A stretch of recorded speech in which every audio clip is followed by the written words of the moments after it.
Shalom, salam sejahtera bagi saudara dan saudari yang saya kasih dalam Yesus Kristus, yang kembali pada saat ini dapat bersama-sama di acara ibadah kita saat ini. Kita bersyukur kembali dapat mempelajari firman Tuhan dengan mempelajari pelajaran sekolah sahabat, tapi seperti biasa, kita akan memulai dengan mengundang Roh Kudus untuk dapat hadir dalam hati dan pikiran kita untuk pada saat ini.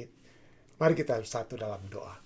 Bapa yang penuh kasih dalam tahta kerajaan surga, terima kasih Tuhan, karena kembali pada saat ini kami anak-anak-Mu dapat berkumpul, dapat berbakti bersama untuk mempelajari firman-Mu. Kami berdoa kiranya Roh Kudus Engkau akan menerangi hati dan pikiran kami sehingga kami dapat memahami pembahasan yang akan kami pelajari bersama, dan Roh Kudus juga Engkau akan menuntun kami untuk menerapkan pelajaran ini dalam kehidupan kami sehari-hari untuk tetap mempercayai, memiliki kekuatan dari surga untuk mempercayai firman-Mu yang Engkau sudah berikan kepada kami. Terima kasih Tuhan, terima kasih karena Engkau sudah menjawab dan memberikan hanya yang terbaik dalam kehidupan kami. Inilah doa dan permohonan yang hamba bawa dalam nama Yesus Kristus, Tuhan dan Juru Selamat menebus kami. Amin.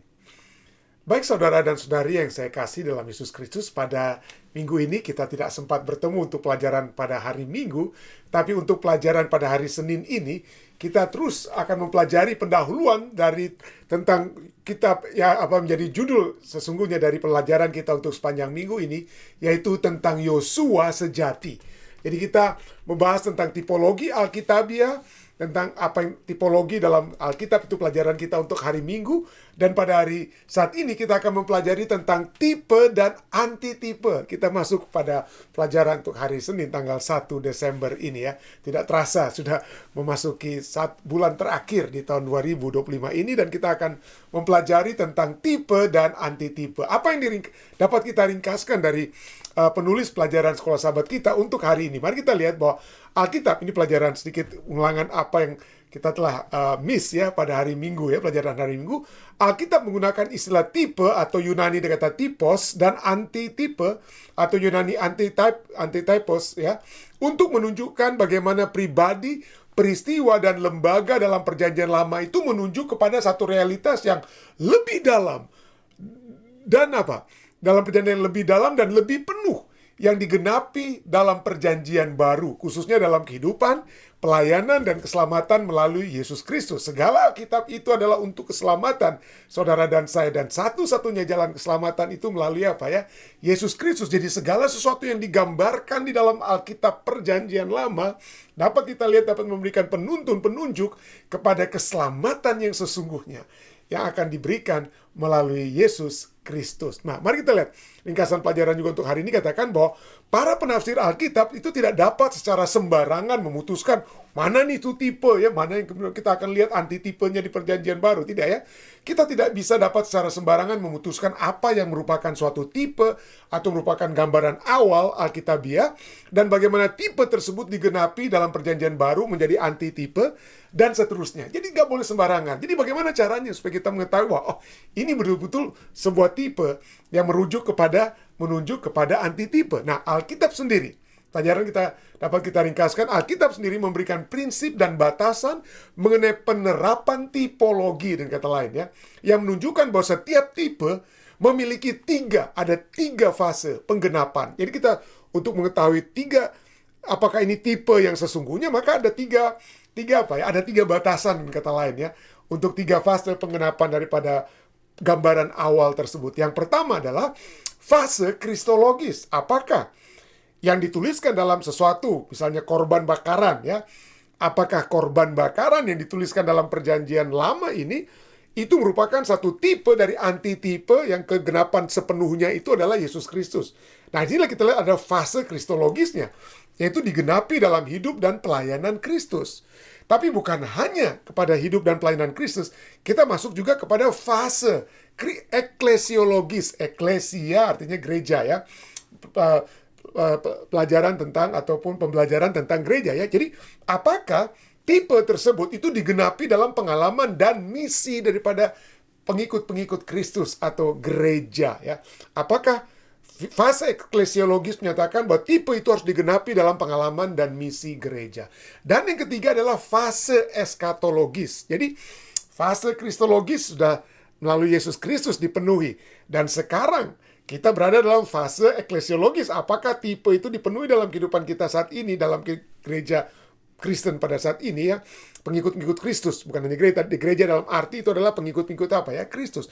Tapi apakah itu juga memiliki unsur untuk masa depan? Itulah fase eskatologis ya. Digenapi pada akhir zaman dalam karya penyelamatan terakhir Allah. Nanti kita akan lihat contohnya.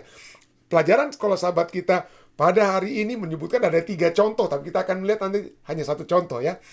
Tapi kita lihat di sini bahwa ada 3 fase ini. Dan ketiga fase ini membantu kita melihat bagaimana tipe-tipe perjanjian lama menunjuk kepada Kristus, menjelaskan misi gereja, dan mengarahkan kita kepada pengharapan kekal. Jadi kita lihat Alkitab itu satu kesatuan, saudara.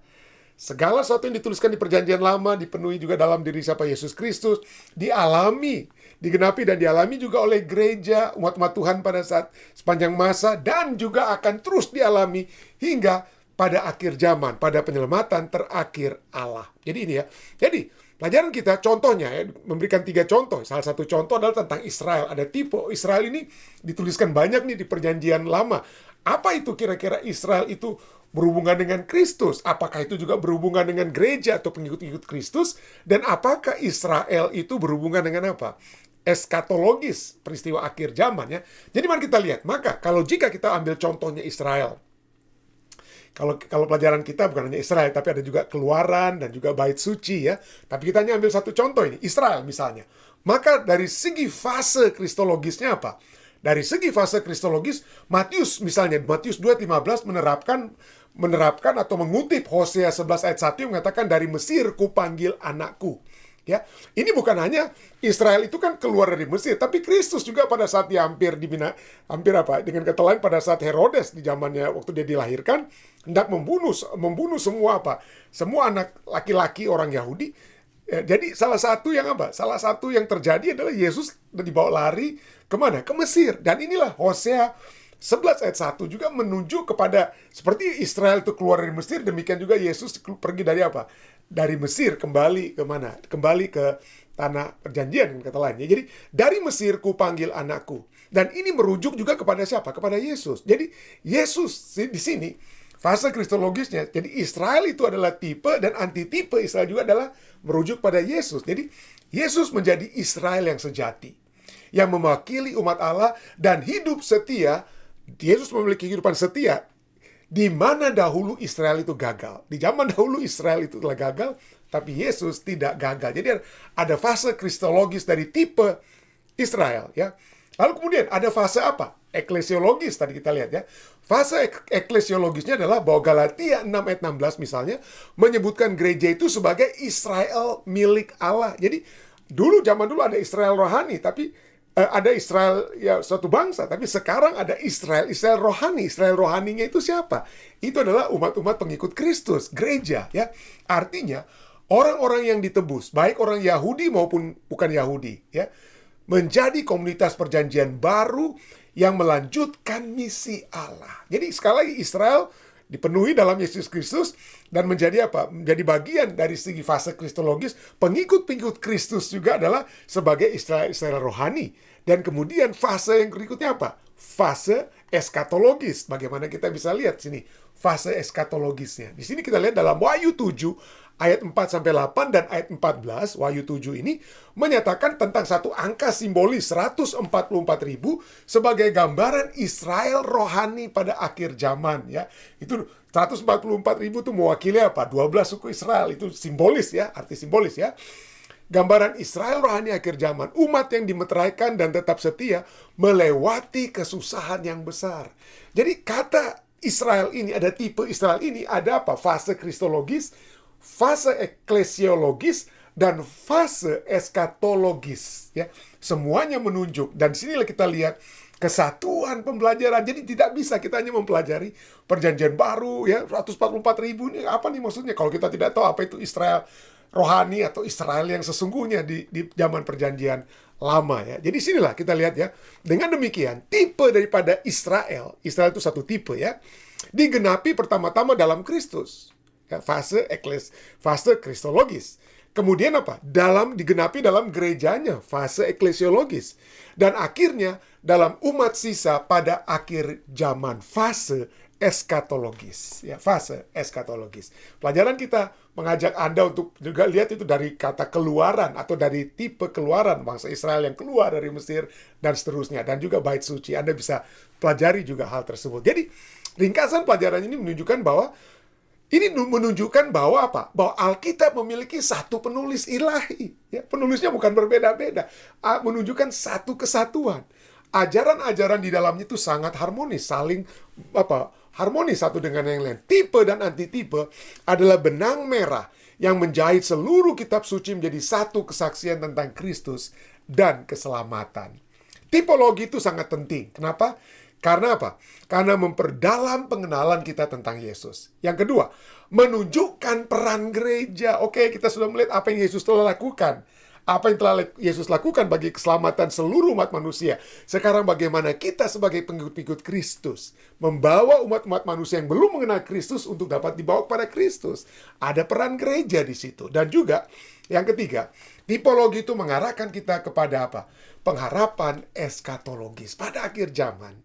Ya, pada akhir zaman ada ya peran terus ya dalam proses keselamatan umat-umat manusia yang akan terjadi. Jadi satu hal yang cukup menarik dari pembahasan tentang tipologi Alkitabiah, tentang tipe dan antitipe adalah menunjukkan kesatuan daripada Alkitab itu sendiri. Banyak umat-umat manusia saat ini yang memisah-misahkan, dipecahkanlah itu. Oh, Allah perjanjian lama dan Allah perjanjian baru itu Allah yang berbeda. Yang perjanjian lama itu Allah yang kejam, Allah yang bengis. Allah perjanjian baru itu Allah yang baik dan lain sebagainya. Dipisahkanlah. Atau mungkin katakan, oh itu perjanjian lama itu Alkitabnya orang Yahudi. Orang Kristen itu Alkitabnya itu adalah orang bagi pengikut Kristus. Alkitabnya itu hanyalah apa? Perjanjian baru. Tapi Alkitabnya Yesus itu siapa? Atau apa Alkitabnya Yesus? Pada saat Yesus mengajar di sinagog, yang Yesus buka itu Alkitab mana? Tulisan Rasul Paulus. Rasul Paulus belum jadi orang Kristen saat itu.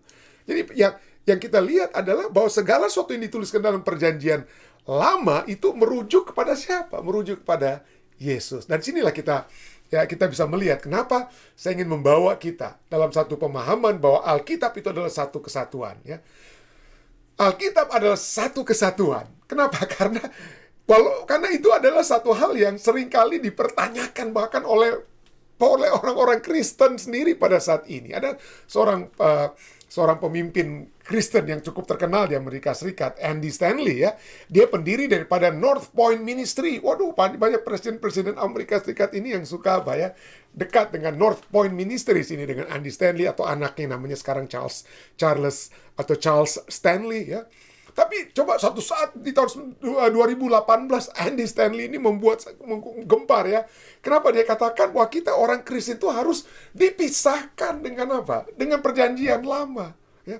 Perjanjian lama, sebelumnya banyak orang bilang, oh perjanjian lama itu kitabnya orang Yahudi. Kita enggak, ini orang Yahudi ini atau orang Israel ini bukankah mereka yang menyalibkan Yesus? Ya. Mereka yang menyalibkan Yesus, jadi kita jangan ada apa-apanya dengan mereka. Kita hanya pegang saja perjanjian baru, cukup saja perjanjian baru. Ya. Jadi dia katakan ini kita harus pisah. Orang Kristen itu harus dipisahkan dengan Allahnya perjanjian lama. Allah perjanjian lama itu Allahnya kejam, tukang pukul, tukang bunuh dan lain sebagainya. Allah perjanjian baru yang diwakilkan oleh Yesus itu bagus sekali, baik sekali. Jadi yang kita pegang itu Allah perjanjian baru saja. Allah perjanjian lama itu kita buang aja gitu ya. Itu nggak perlu kita pelajari lagi perjanjian lama. Jadi Andy Stanley, pendiri daripada North Point Ministry, menyatakan bahwa perjanjian baru itu sudah cukup dengan sendirinya ya. Dan bahwa perjanjian lama tidak berlaku secara langsung lagi untuk kehidupan Kristen saat ini. Jadi itu dia katakan. Jadi dia bilang, misalnya salah satu yang idenya dia adalah, nggak perlu kan di Amerika Serikat ini rame gitu ya.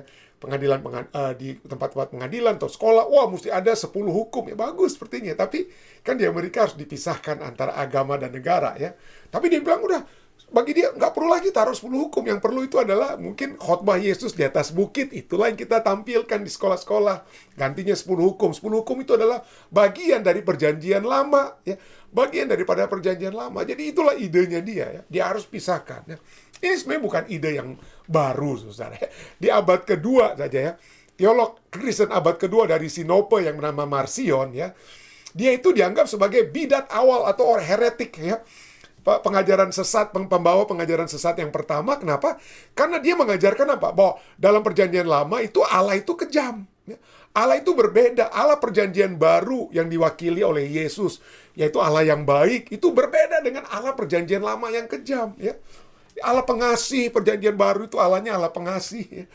Tapi ini adalah ajaran yang apa? Ajaran yang sesat. Ya. Teolog-teolog Kristen mula-mula menyatakan Marcion ini sesat, tapi inilah ajarannya itu telah menjadi apa? Walaupun sesat, tapi banyak sampai saat ini seperti Andy Stanley tadi katakan, itu Allah kita nggak perlu lagi itu perjanjian lama. Ya, perjanjian lama itu Alkitabnya orang Yahudi, perjanjian lama itu udah nggak diperlukan lagi, itu udah kuno dan lain sebagainya. Yang baru yang harus kita pegang aja itu minimal apa? Perjanjian baru ya, minimal Mazmur, kitab Mazmur. Makanya sekarang banyak sekali ya yang ada hanya kitab Mazmur dan kitab apa? Perjanjian baru, nggak ada lagi kitab-kitab lainnya. Jadi mereka sudah mau hilangkan ya. Tapi puji Tuhan untuk pelajaran kita tentang tipe dan antitipe, atau pelajaran kita tentang tipologi Alkitab, karena ini menunjukkan kesatuan, ya, menunjukkan satu kesatuan. Seorang teolog terkenal teolog Kristen yang diakui oleh semua denominasi Kristen, itu Agustinus. Dia dikatakan apa? Agustinus katakan bahwa perjanjian baru itu tersembunyi dalam perjanjian lama, ya. Jadi pada saat perjanjian lama itu belum ada itu kan perjanjian baru, ya. Tapi itu sebenarnya ajarannya itu sudah ada tapi tersembunyi dikatakan, ya. Dan perjanjian lama itu diwujudkan dalam perjanjian apa? Perjanjian lama itu diwujudkan dalam perjanjian baru, satu kesatuan, ya. Terang yang lebih jelas tentang Yesus itu di zaman perjanjian apa? Perjanjian lama mungkin Yesusnya itu tidak muncul secara apa? Terang benderang, tapi sudah ada. Apa bisa kita lihat? Misalnya, tipologi Alkitab adalah salah satu cara yang paling jelas di mana Injil itu tertanam dalam perjanjian lama. Sudah ada Injil dalam perjanjian lama. Sudah ada tentang apa? Keselamatan melalui darah anak domba, ya. Jadi Injil tertanam dalam perjanjian lama. Misalnya di perjanjian lama Yesus itu ditujukan sebagai apa? Dalam perjanjian lama Yesus ditunjukkan sebagai anak domba Paskah. Dan itu merujuk, tipenya anak domba Paskah itu merujuk kepada siapa? Kristus sebagai anak domba Allah, ya. Anak domba Allah. Perjanjian lama tidak ada tentang Yesus dengan kata lain secara langsung, secara jelas, ya. Tapi konteks atau penunjukan Yesus itu ada dalam apa? Anak domba Paskah itu sebagai juru selamat, ya. Kristus sebagai anak domba Allah. Apalagi keimamatan di bait suci, ada imamat Harun dan lain sebagainya di perjanjian lama. Tapi semuanya itu merujuk kepada pengantaran tugas atau tugas pengantaran dari siapa? Keimamatan daripada apa? Yesus Kristus. Jadi semuanya itu merujuk perjanjian digambarkan dalam perjanjian lama dan kemudian dari apa? Puncak wujud nyata daripada apa yang digambarkan dalam perjanjian lama adalah kepada Yesus, ya. Misalnya imamat bait suci merujuk pada keimamatan Yesus. Korban korban bakaran bisa itu menunjukkan pada apa? Kematian penebusan Kristus. Dan mana di padang gurun, kalau kita ada mana-mana yang turun pada orang Israel saat mereka keluar dari Mesir, ya, roti malaikat, makanan daripada malaikat, ya, turun di padang gurun itu menunjuk pada Kristus sebagai apa? Roti hidup, ya. Ular yang diangkat itu menunjuk Kristus yang diangkat di kayu apa? Di kayu salib. Jadi semua pengajaran-pengajaran, ya, semua hukum-hukum upacara, ya, semua hukum-hukum upacara itu merujuk kepada Yesus. Itulah sebabnya Yesus sendiri berkata dalam Matius 5 ayat 17 di khotbahnya di atas bukit, dia katakan apa? Janganlah kamu menyangka bahwa aku datang untuk meniadakan hukum Taurat atau kitab para nabi. Kitab para nabi itu kitab-kitab yang saat itu adalah Alkitabnya Yesus, ya. Dia katakan aku datang bukan untuk meniadakan. Aku datang bukan untuk meniadakannya, melainkan untuk menggenapinya. Apa arti kata menggenapi? Yesus yang menggenapi apa yang dituliskan oleh para nabi. Arti daripada kata menggenapinya, arti dari kata plero, ya, bahasa Yunani itu bahasa Grekanya plero. Apa artinya plero?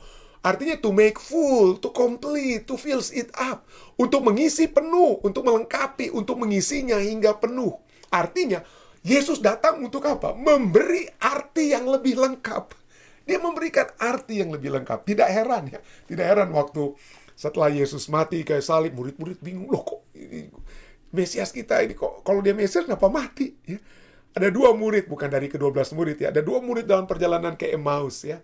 Kemudian mereka dalam keadaan sedih, gimana nih kita, Yesus Kristus sudah disalibkan, gimana dengan kita? Wah, Yesus, kemudian tanpa mereka sadari, tiba-tiba Yesus sudah bersama-sama dengan mereka ya. Dan Lukas pasal 24 berbicara bagaimana Yesus bersama dengan mereka, lalu Yesus berkata kepada mereka, ayat 25 kita baca, lalu ia berkata kepada mereka, hai kamu orang bodoh, betapa lambannya hatimu, sehingga kamu tidak percaya segala sesuatu yang dikatakan para nabi.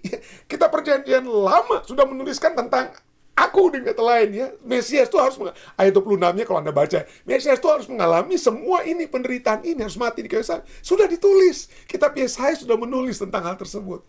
Ya.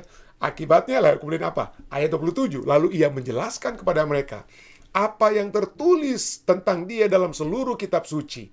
Mulai dari kitab-kitab Musa dan segala kitab nabi-nabi. Ingat, dia menjelaskan pada mereka tentang Yesus di mana? Dalam seluruh kitab suci. Saat itu belum ada perjanjian baru, belum ada kitab Matius, belum ditulis, belum ada kitab Markus, Lukas, belum ada tulisan Rasul Paulus. Seperti saya katakan tadi, Rasul Paulus itu bahkan belum jadi orang Kristen saat itu.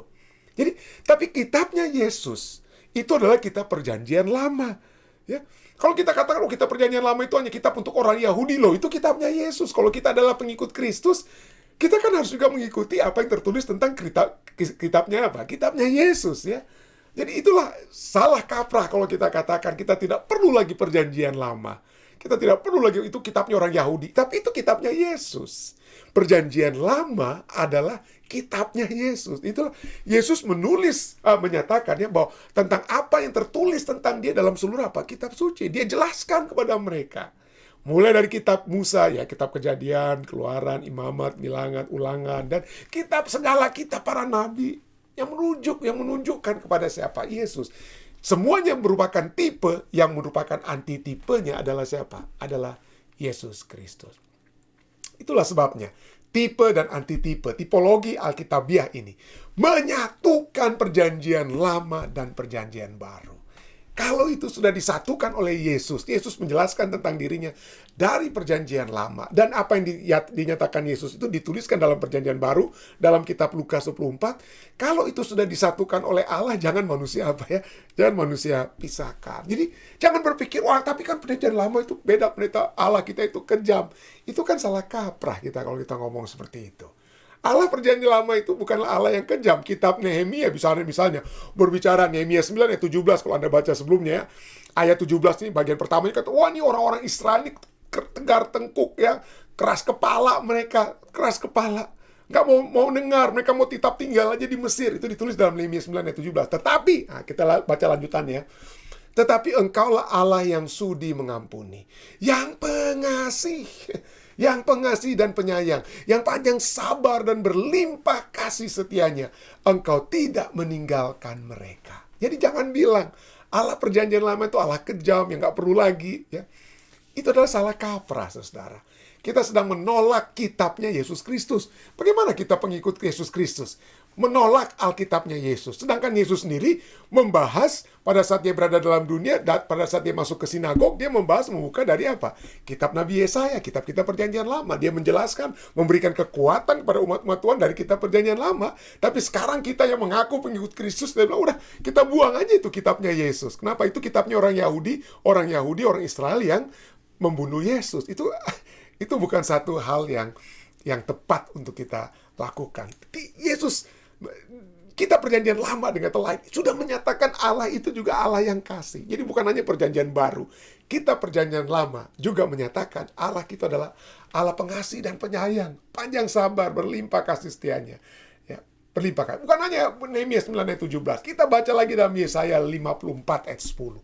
Yesaya 54 ayat 10 katakan, sebab biarpun gunung-gunung beranjak dan bukit-bukit bergoyang, tetapi kasih setiaku tidak akan beranjak daripadamu, dan perjanjian damaiku tidak akan bergoyang. Firman Tuhan yang mengasihani engkau.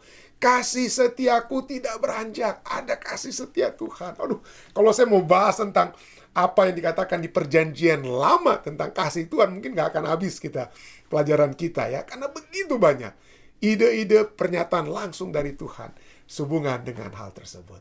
Kasih Allah kita. Nah, kembali kepada pelajaran sahabat kita yang tadi kita lihat. Pelajaran kita diakhiri juga dengan satu pertanyaan ya.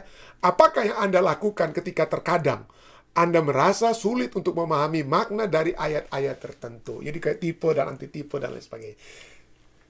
Tipe dan antitipe justru menyatakan bahwa kita dapat memahami ayat-ayat yang sulit pada saat kita melihat ayat-ayat lainnya secara keseluruhan. Jadi untuk menjawab pertanyaan ini mungkin pertama-tama yang dapat kita lakukan adalah kita mendekati Alkitab dengan kerendahan hati. Kita menyatakan bahwa kita ingin memahami. Bukan kita sudah sangat mengetahui ini dan itu. Kita sudah sangat pintar dalam hal Alkitab. Tidak. Biarlah kita dengan hati yang terbuka. Kerendahan hati.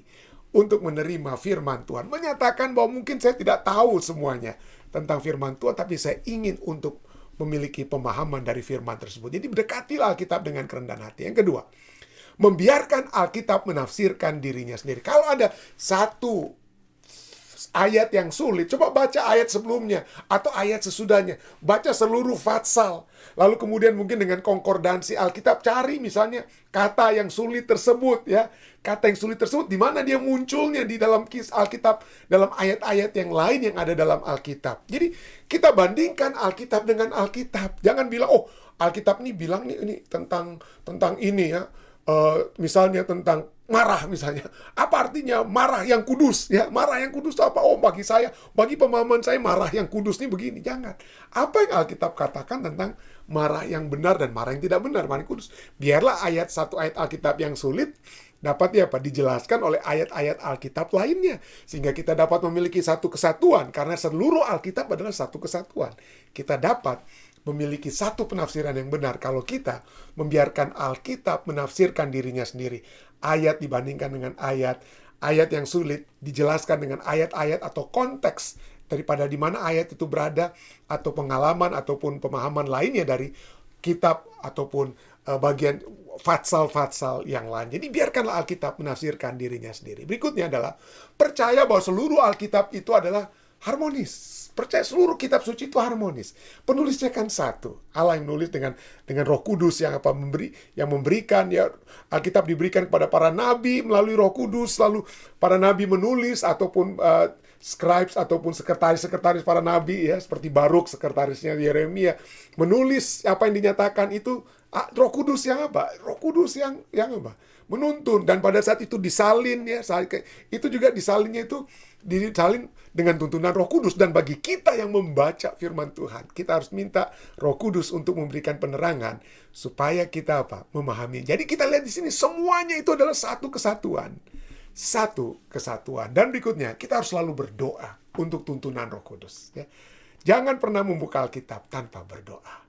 Minta supaya Roh Kudus menuntun kita supaya dapat memahami. Dan berikutnya kita harus terus tekun mempelajari firman Tuhan. Dan kalau ini kita lakukan, saya percaya ayat-ayat yang sulit sekalipun dengan kuat kuasa yang Tuhan berikan akan menjadi satu pemahaman yang dapat kita pahami. Kiranya ini dapat menjadi satu menjadi satu perenungan bagi kita semua ya. Saya bawa ini dalam nama Yesus. Amin. Baik saudara sekalian, terima kasih masih bersama-sama. Kita akan menutup acara ibadah kita dengan doa. Dan sekali lagi jika ada permohonan doa Anda, tolong dituliskan ya di bagian komentar. Kalau Anda berada bersama-sama dengan kami di Facebook ya, tolong tuliskan. Ada tim doa yang mendoakan. Mungkin saya tidak sempat mendoakan di sini secara langsung, tapi tim doa akan membawakan permohonan Anda itu. Dan kami akan bersama-sama mendoakan. Dan saat ini mari kita bersatu dalam doa. Bapa yang penuh kasih dalam takhta kerajaan surga, terima kasih Tuhan kembali pada saat ini. Kami anak-anak-Mu dapat datang kepadamu, memperoleh kekuatan dari pelajaran kami pada hari ini tentang tipe dan antitipe. Bahwa seluruh Alkitab adalah satu kesatuan yang harmonis, yang merujuk kepada satu kebutuhan kami seluruh umat manusia yang telah jatuh dalam dosa, yaitu keselamatan melalui Yesus Kristus. Yesus Kristus yang dinyatakan dalam perjanjian lama. Yesus Kristus yang wujudnya telah menjadi sangat nyata dalam perjanjian baru adalah Yesus Kristus yang saat ini telah kami dapat dituntun oleh Roh Kudus untuk dapat datang kepada Engkau Yesus Kristus. Terima kasih untuk pelajaran ini, dan biarlah ini dapat menjadi satu kekuatan bagi kami semua. Saat ini hamba-Mu ingin berdoa juga Tuhan bagi segala umat-umat Tuhan yang sedang menundukkan kepala. Hamba tidak sempat menyebutkan satu persatu, tapi hamba percaya ada begitu banyak umat-umat-Mu yang sedang menundukkan kepala saat ini. Tuhan, lihatlah masing-masing kami. Mungkin ada bersama kami pada saat ini Ibu Yola Senduk, Ibu Ida Novi Antang yang selalu bersama-sama beribadah. Kami berdoa juga bagi Ibu Mutiara Silaban yang selalu juga bersama-sama. Tuhan, biarlah Tuhan, Engkau melihat anak-anak-Mu ini. Engkau mengetahui juga pergumulan-pergumulan dan kerinduan-kerinduan hati mereka. Biarlah Engkau selalu berperkara dalam hal ini. Hamba-Mu juga berdoa bagi seluruh umat-umat Tuhan yang ada di Jemaat Fisdak. Tuhan, kiranya Tuhan Engkau selalu menyertai kehidupan kami masing-masing. Hamba-Mu ingin berdoa bagi saudari Jane Rononuwu di Philadelphia. Kami terus berdoa kiranya Tuhan terus memberikan kekuatan yang pasti dari surga kepada saudari Jane. Kami juga berdoa bagi ibunya, Ibu Siana Laloan yang sedang bersama-sama dengan Jane saat ini di Amerika Serikat. Kami berdoa bagi Bapak Hardo. Bapak Hardo yang mengalami kecelakaan waktu yang lalu, suami daripada Ibu Siana Laloan. Tapi kami berdoa kiranya Tuhan akan memberikan kekuatan, kesembuhan, dan pasti dari surga kepadanya. Kami juga berdoa bagi seluruh umat anak-anak muda yang ada di jemaat kami. Kami berdoa bagi Devra Suryatmaja, kiranya Tuhan akan selalu memberikan kekuatan yang pasti dari surga kepada Devra. Kami berdoa juga bukan hanya anak-anak muda kami, tapi keluarga-keluarga yang ada di jemaat kami. Berdoa bagi keluarga Sumendap Sembiring, bagi Regan, Arda, Dylan, dan Adriana. Tuhan akan selalu menyertai keluarga ini. Kuatkan mereka Tuhan. Kuatkan juga keluarga mereka yang ada di mana saja. Keluarga daripada Regan, kami berdoa kami berdoa secara khusus bagi Tante Feli, bagi Tante Feli Walewangko yang ada di Colorado saat ini. Tuhan akan selalu menyertai Tante Feli, ibu daripada saudara Regan. Kiranya kekuatan dan penyertaan surga akan terus menjadi bagian Tante Feli dan seluruh umat-umat Tuhan lain yang hamba tidak sempat sebutkan satu persatu. Tapi Tuhan, biarlah penyertaan-Mu akan selalu menjadi bagian kami semua. Tuntunlah kami agar kami dapat selalu berjalan dengan kekuatan surga hingga kami masuk nantinya dalam kerajaan-Mu. Inilah doa kami Tuhan. Inilah permohonan kami yang hamba telah bawa hanya di dalam nama Yesus Kristus, Tuhan dan Juru Selamat tebus kami. Amin. Sekali lagi terima kasih banyak saudara sekalian. Sampai bertemu kembali besok di waktu yang sama. Tuhan memberkati kita.